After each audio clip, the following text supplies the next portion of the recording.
Good morning cadets. Importance very important chapter से जोड़ते हैं आपको, जो सी के लिए और बी के लिए इम्पॉर्टेंट है, जिसको बोलते हैं हम यहाँ पर सामाजिक ज्ञान, सोशल अवेयरनेस। सोशल अवेयरनेस के आपके काफ़ी क्वेश्चंस पूछे जाते हैं कि उसके बारे में पूछा जाता है। सामाजिक कार्य क्या है, सामाजिक कार्य में एनसीसी कैडेट्स की क्या भूमिका है, परिवार नियोजन क्या है, एड्स क्या है, ठीक है। तो इन सब के बारे में हम थोड़ा सा जानकारी यहाँ पर आपको करते हैं और देते हैं। आइए देखिए, इस वीडियोज को लास्ट तक आप बने रहिए, आप खूब अच्छे से देखिए, अपने दोस्तों को भी शेयर करिए और सब्सक्राइब कराइए ताकि हमारे नए वीडियोस आपको हमेशा मिलते रहे। आइए हम सामाजिक ज्ञान, सोशल अवेयरनेस के बारे में चर्चा करते हैं। तो सामाजिक समस्या की बात हम करेंगे, लेकिन पहले हम जाने कि सामाजिक ज्ञान है, सोशल अवेयरनेस है क्या।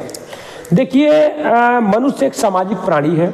जो व्यक्ति ये कहे कि उसको समाज से कोई मतलब नहीं है, उसको किसी से कोई मतलब नहीं है, उसको किसी की आवश्यकता जीवन में कभी नहीं पड़ेगी, तो वो या तो जंगली जानवर हो सकता है या तो देवता हो सकता है। कहने का अभिप्राय मेरा यह है कि जंगली जानवर को भी किसी से काम नहीं पड़ सकता, हो सकता कि वो जंगल में रहे, और देवता लोग ऊपर रहते हैं, उनको भी किसी से जरूरत नहीं पड़ता। लेकिन यदि मानव है तो मानव को अपने पड़ोसी से, अपने पत्नी से, अपने बच्चे से, अपने बीवी से, अपने माता पिता से, अपने जो है कॉलेज के सहकर्मियों से, अपने दोस्तों से, सबसे काम पड़ता रहेगा। और उसमें जो सामाजिक प्रक्रिया और गतिविधियां हैं उसके बारे में हम कैसे जागरूक हो, हमारे कुछ कर्तव्य बनते हैं, क्योंकि हम देश के नागरिक हैं, हम देश की यूथ हैं, हम राष्ट्र के कैडेट्स हैं। कैडेट्स होने पर और हमारी जो है बढ़ जाती है जो है भागीदारी। तो हम आपको उससे जोड़ने का प्रयास सीधे करते हैं कि आपके अंदर सामाजिक अवेयरनेस क्या है। तो सबसे पहली बात हम करेंगे सामाजिक समस्याएं क्या हैं।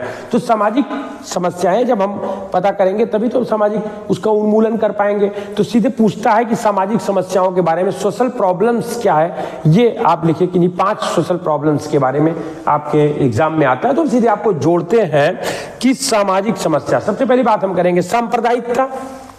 आप जान ही रहे हैं, जो धार्मिक है, हिंदू, मुस्लिम, सिख, ईसाई, इसके जो दुनिया भर की अपनी वो है, वो सांप्रदायिकता के अंतर्गत है। नंबर 1। नंबर 2, लिंग भेद, स्त्री पुरुष का, कि स्त्री है हम नहीं जाने देंगे, यहाँ नहीं जाना, वहाँ नहीं जाना, तुम स्त्री हो के प्रधान हो तो मैं पुरुष प्रधान पति हूँ तो मैं काम करूँगा, तुमको नहीं जाने दूंगा। तो लिंग भेद भी जो है बहुत ज़्यादा हमारे पास है कि लड़के और लड़की का, और लोग कन्या भ्रूण हत्या और तमाम चीज़ों को करते हैं। अगला है जाति प्रथा माने SC ST OBC फॉरवर्ड, ये बहुत बड़ी सामाजिक समस्या है। इसको सुलझाना इतना आसान नहीं है, बहुत टफ टास्क है। तो हम बात करेंगे कि सामाजिक समस्या में नंबर 1 सांप्रदायिकता, नंबर 2 आपका लिंग भेद, नंबर 3 जाति प्रथा, नंबर 4 है आपकी अधिक जनसंख्या, ओवरक्राउड।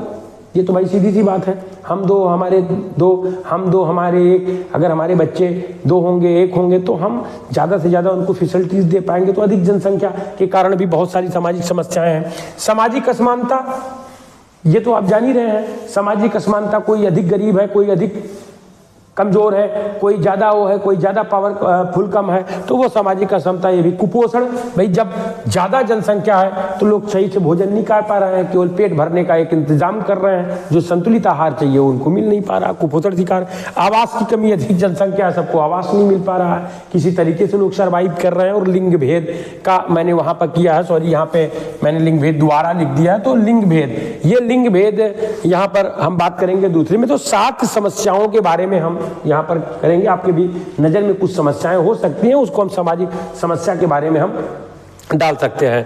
तो अगर पूछ लिया जाए कि नहीं 5 सांप्रदायिक समस्याओं के बारे में लिखिए, तो आप सामाजिक समस्याओं को, तो ये आपकी सामाजिक समस्या है। अब सामाजिक समस्या का उन्मूलन कैसे किया जाए, इसके बारे में कैडेट्स को बताया जाते हैं। अगला बन जाता है कि एनसीसी कैडेट्स द्वारा की जाने वाली सामाजिक गतिविधि। अक्सर पूछे हैं क्वेश्चन में कि एनसीसी, पिछले साल भी पूछे थे, एनसीसी कैडेट्स सामाजिक जो कैडेट द्वारा सामाजिक गतिविधियां कौन सी की जाती हैं। तो इसमें भी है, जैसे वृक्षारोपण, ये सामाजिक एक वृक्षारोपण, अधिक वृक्ष लगा करके हम पर्यावरण को प्रभाव, उसका जो दूषित प्रभाव है उसको रोक सकते हैं। यातायात जागरूकता करते हैं, इसमें सबसे बड़ा अभिशाप यातायात बना हुआ है। हम घर से जाते तो हैं लेकिन सुरक्षित अगर वापस आ जाए, समझिए नया जीवन मिला। हर वक्त हर लोग आपाधापी में अपने गाड़ियों को, अपने मोटरसाइकिलों को इस तरीके से चलाते, यातायात का के जो है बताए हुए नियमों का पालन नहीं करते। रक्तदान भी एक सामाजिक क्रिया है कि रक्तदान महादान, रक्तदान से हम बहुत सारे जीवन को बचाते हैं। दहेज विरोध,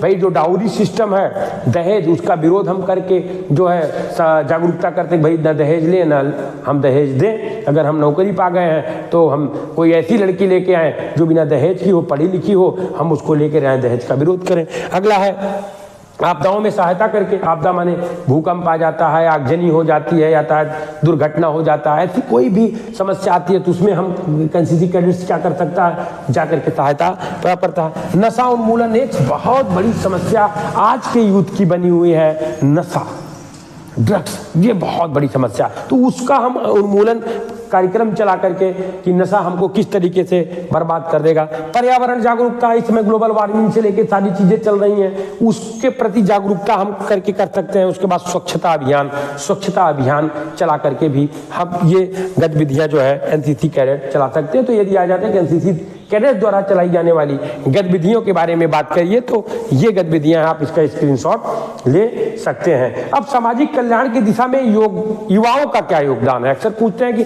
सामाजिक कल्याण की दिशा में युवाओं का, तो यूथ तो एक बहुत बड़ा फैक्टर है। यूथ किसी भी देश को सुधार सकता है। यूथ का सोच अगर बदले, यूथ सही दिशा में अगर जाए तो निश्चित रूप से यूथ जो है वो एक बदल सकता। कहते हैं ना कि जिस ओर जवानी चलती है उस ओर जमाना चलता है। तो जवानी यानी यूथ जो हमारी है, अगर वो सही हो जाएगी तो समस्याएं अपने आप क्या हो जाएंगी, समाप्त हो जाएंगी।